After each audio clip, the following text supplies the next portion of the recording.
Nagbalik tanaw si Kabuto nung nasa Konoha Orphanage pa siya at tumutulong sa mga sugatang ninja. Dito siya na-assign para gamutin si Orochimaru. Napansin ni Orochimaru ang galing niya at tinanong kung gusto niyang maging ninja, pero tumanggi si Kabuto at sinabing hindi siya interesado. Sa gabi sa orphanage, nilapitan si Nono ni Danzo kasama si Orochimaru at Tatsuma Aburame. Mukhang tinakot nila si Nono para pumayag sa isang intelligence mission sa Iwagakure na ikinabahala ng ibang tagapag-alaga. Kinuha rin nila si Kabuto at inatas ang mag-infiltrate sa mga nayo ng 5 dakilang bansa ng shinobi. Habang nasa misyon sa Iwagakure, nakasalubong ni Kabuto si Nono na nasugatan niya ng matindi. Tinangka niya itong gamutin pero nagulat siya nang marinig na hindi siya nito naaalala. Habang nagtataka kung bakit siya nakalimutan ni Nono, muli siyang nilapitan ni Orochimaru. Sumama siya kay Orochimaru papunta sa secret lab at doon nalaman ang totoo tungkol sa plano ng Root na patayin sila pareho ni Nono. Nagdesisyon si Kabuto na sumali kay Orochimaru at maging personal na especially iyan niya. Pagkatapos mamatay si Orochimaru, tinurok ni Kabuto sa sarili ang dugo mula sa mga labi ni Orochimaru, bahagi ng trip niyang hanapin ang kanyang tunay na sarili. Binaliwala ni Kabuto ang mga sermon ni Itachi at ipinakita sa magkapatid na tinurukan niya ang sarili ng DNA ng iba't ibang shinobi, kasama na ang Sound 5 at pati si Orochimaru. Sinimulan niyang atakihin sila gamit ang mga signature technique ng mga ito. Sa simula, nadali lang nina Itachi at Sasuke ang mga atake niya, pero nahuli rin sila sa genjutsu ni Teuya. Pagkatapos, pinalabas ni Kabuto si Orochimaru at pinatransform siya sa puting ahas para umatake sa magkapatid. Pero dahil sa teamwork nila, nakalabas sila sa genjutsu. Nagulat si Itachi nang biglang hatiin siya ni Kabuto habang umiiyak pa ito at sinabing hindi raw siya maiintindihan ng isang henyo gaya ni Itachi at walang sino man ang pwedeng hamarang sa kanya. Habang bumabalik ang katawan ni Itachi, tinawag niya si Sasuke at inihagis ang espada kay Kabuto, pero nahuli ito ng naval snake niya. Binira ni Sasuke ng malaking fireball si Kabuto, pero kino-counter ito ng water technique.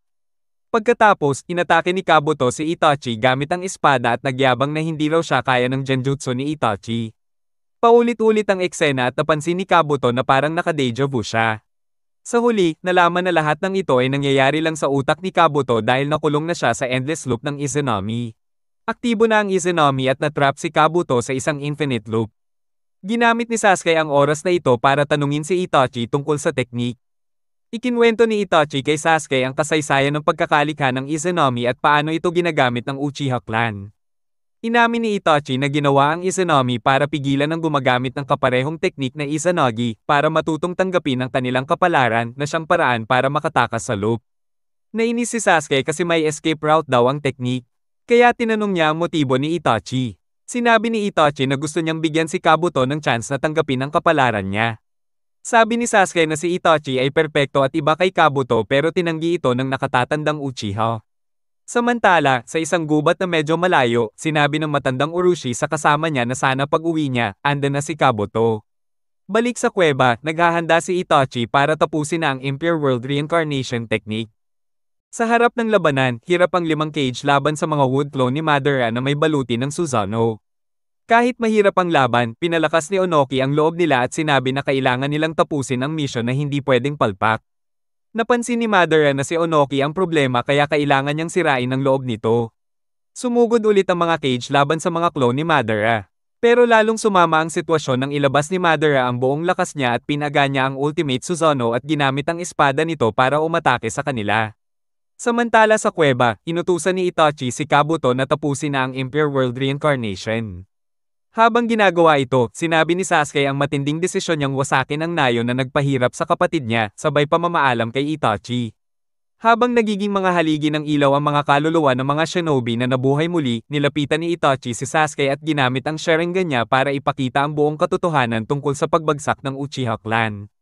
Nang nalaman na lahat ni Sasuke, binigay ni Itachi ang huling mga salita niya sa kapatid na kahit ano pa ang mangyari o gawin niya mula ngayon, mahal niya ito palagi. Sa mga battlefield, unti-unting nawawala ang mga na-reincarnate na shinobi mula sa Impure World Reincarnation, kaya sabi ni Toby, bigo raw si Kabuto. Si Naruto at Killer Bee, natuwa kasi nakita nila ang mga kaluluwa ng mga dating Jinchuriki na paakyat na parang senyales ng tagumpay ni Itachi. Samantala, nagtataka ang mga cage kung anong nangyayari. Sabi ni Onoki, sigurado raw na may tumigil sa jutsu na yon at yung gumawa nun, certified hero ng buong shinobi world.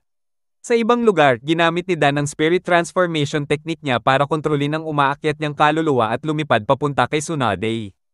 Kinausap niya si Tsunade sa subconscious nito at binigay ang natitira niyang chakra bago tuluyang nawala, kaya na-restore ang strength of 800 seal ni Tsunade. Pagbalik ni Tsunade sa totoong mundo, nagtanong ang ibang cage kung bakit nananatili pa rin si Madara. Pinaliwanag ni Madara na kaya niyang kanselahin ang summon ng contract kahit siya lang mag-isa. Sinabi pa niya sa mga cage na sabihan yung caster na huwag basta-basta gumamit ng Kinjutsu. Sa kuweba ni Kabuto, nakita na nina Suigetsu at Jugo si Sasuke. Sa labanan naman, patuloy ang pang-aasar ni Naruto kay Tobi at desperadong gustong tanggalin ang maskara nito kahit pinipigilan siya ni Kakashi. Naiinis na si Tobi kaya nilabas niya ang Beni Hasago at Kohaku no Jouhei, ready na raw siyang ituloy ang plano niya.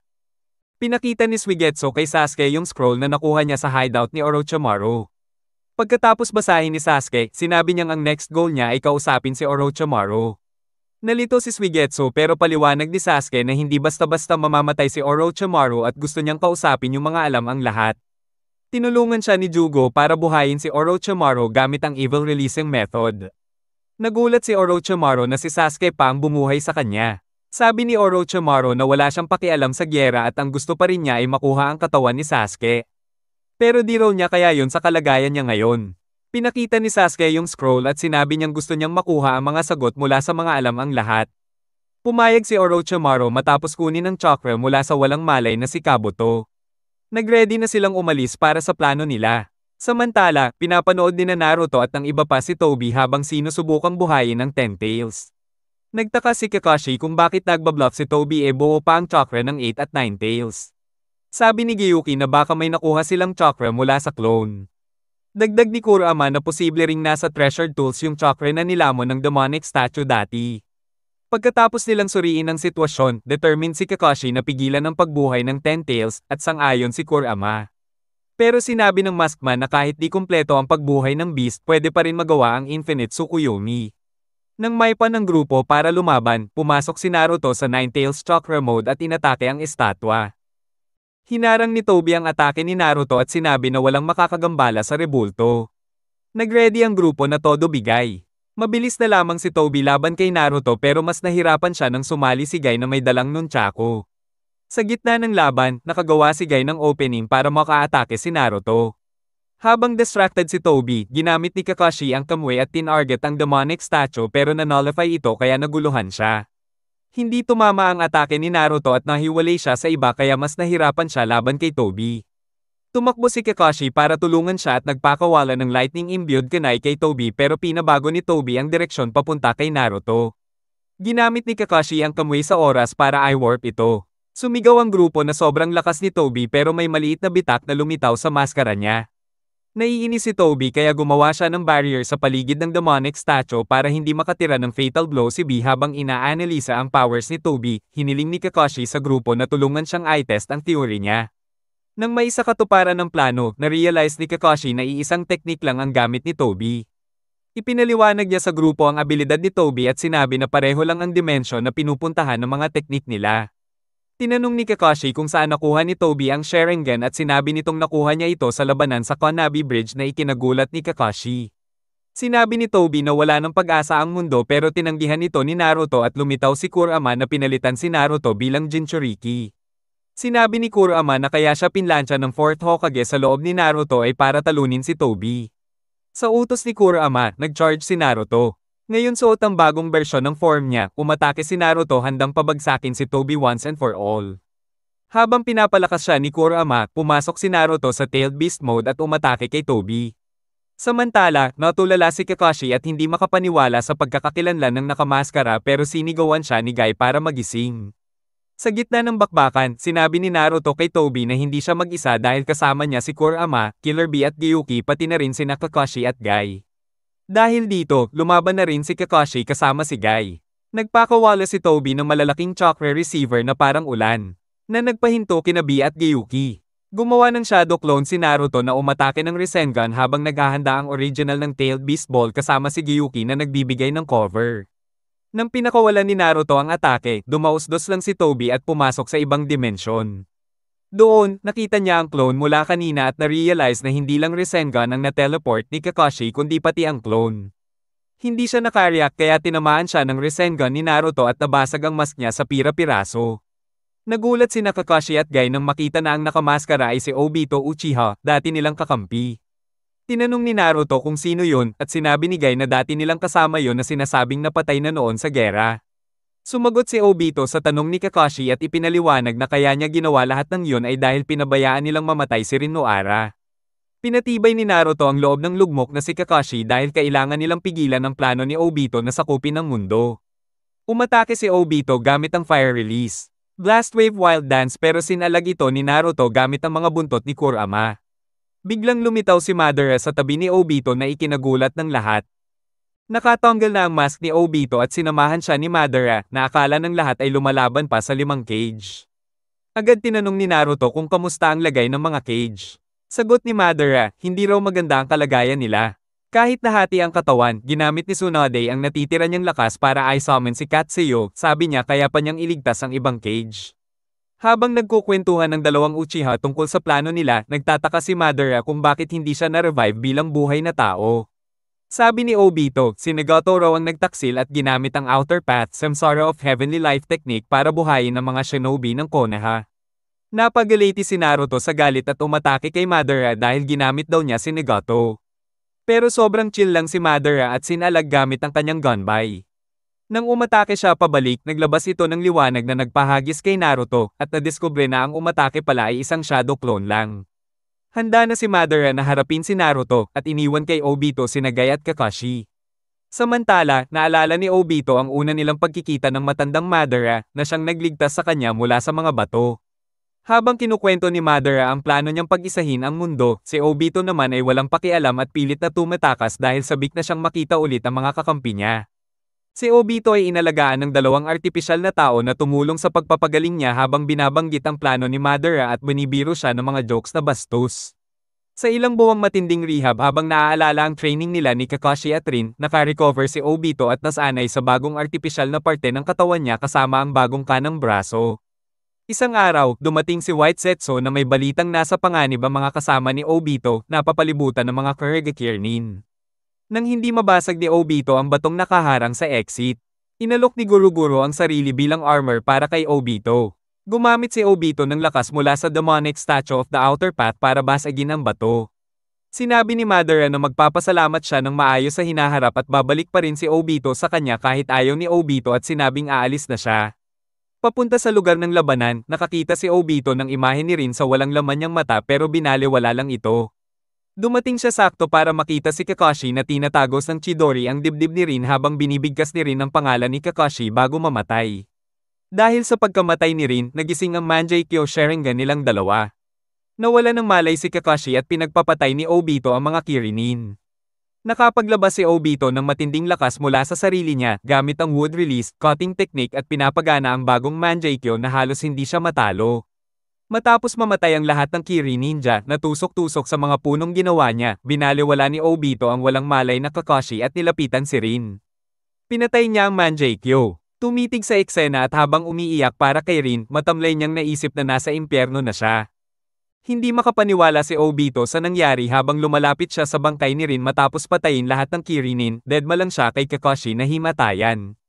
Niyakap niya ang malamig na katawan ni Rin at nangakong babaguhin ang mundo para mabuhay siya ulit. Pagbalik niya kay Madara, gaya ng inaasahan ng matanda, pumayag si Obito na maging alagad niya. Ginamit ni Madara ang Genjutsu para ikwento kay Obito ang alamat ng Sage of the Six Paths at ng Ten Tails. Tinuruan niya si Obito kung paano tawagin ang demonic statue of the Outer Path at binigay lahat ng kaalaman at skills niya. Pinakain din ni Madara ng kagustuhan niya si White Zetsu, kaya nabuo si Black Zetsu.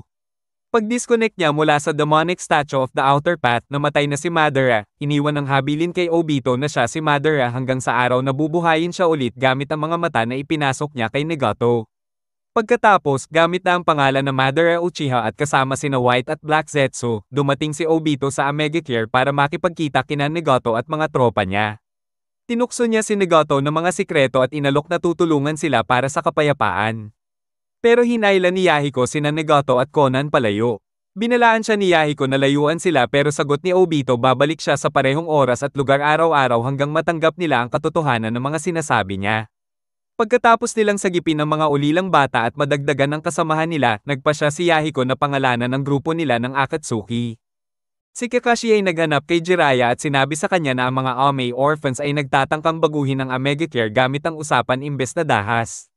Tuwang-tuwa si Jiraiya nang marinig na lumalaki na ang mga ulilang tinuruan niya at naalala niya ang mga panahong kasama niya sila.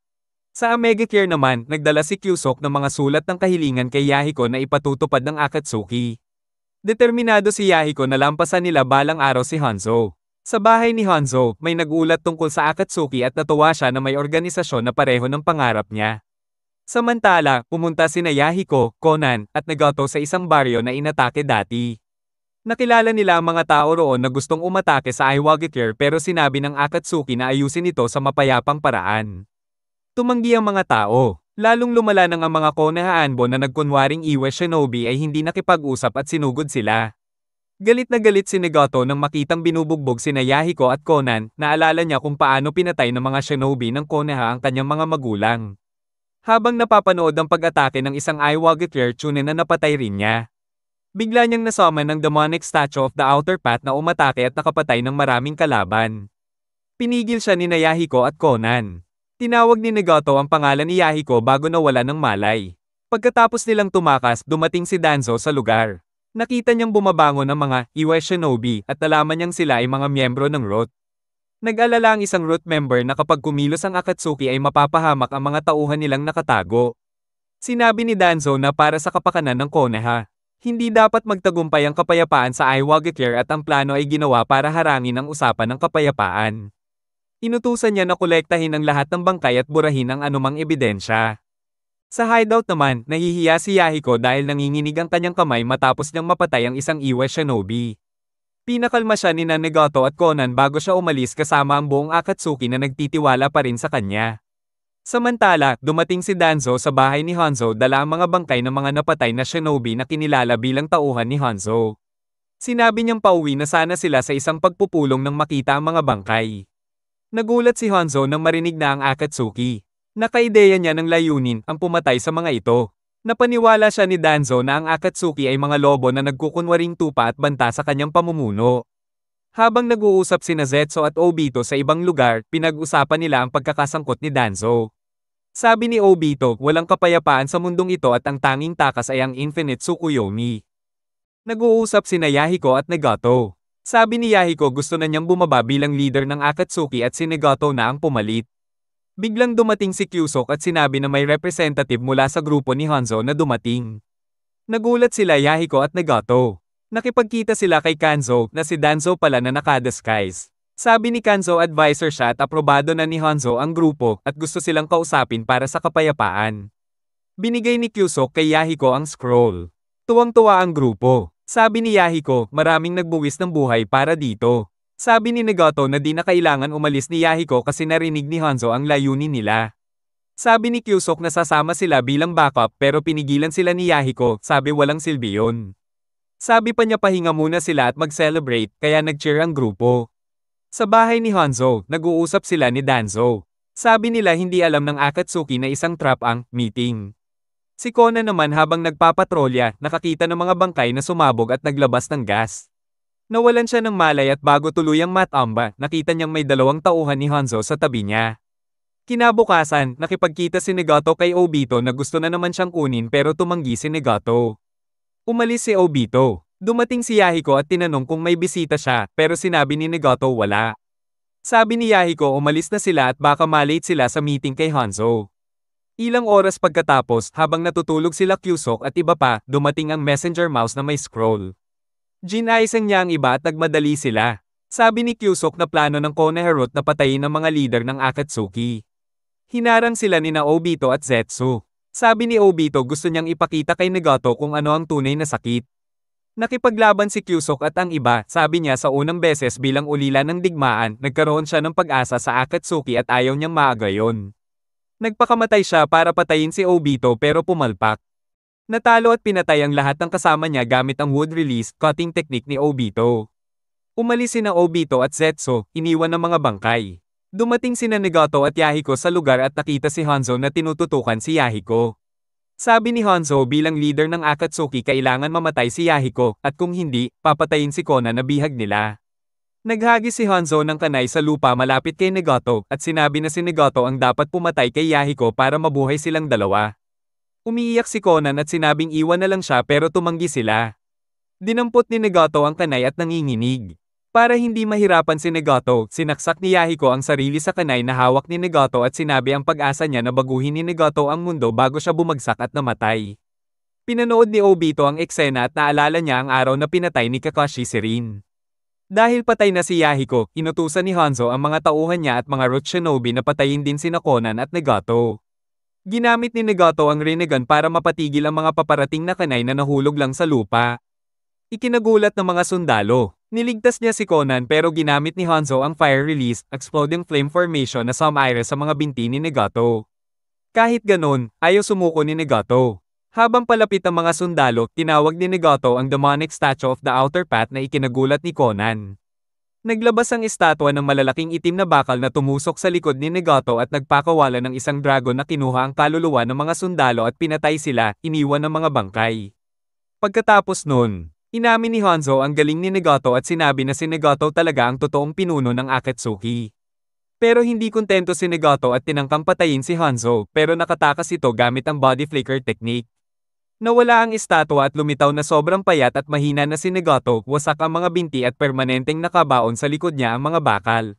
Pagkatapos ng ilang panahon, nadala si Nagato ng plano ni Obito Uchiha na Eye of the Moon plan at pumayag na sumama kasama si Konan. Inulit ni Nagato ang mga sinabi ni Madara kay Obito na ang galit ay ipinapanganak mula sa pagnanais na protektahan ang pagmamahal.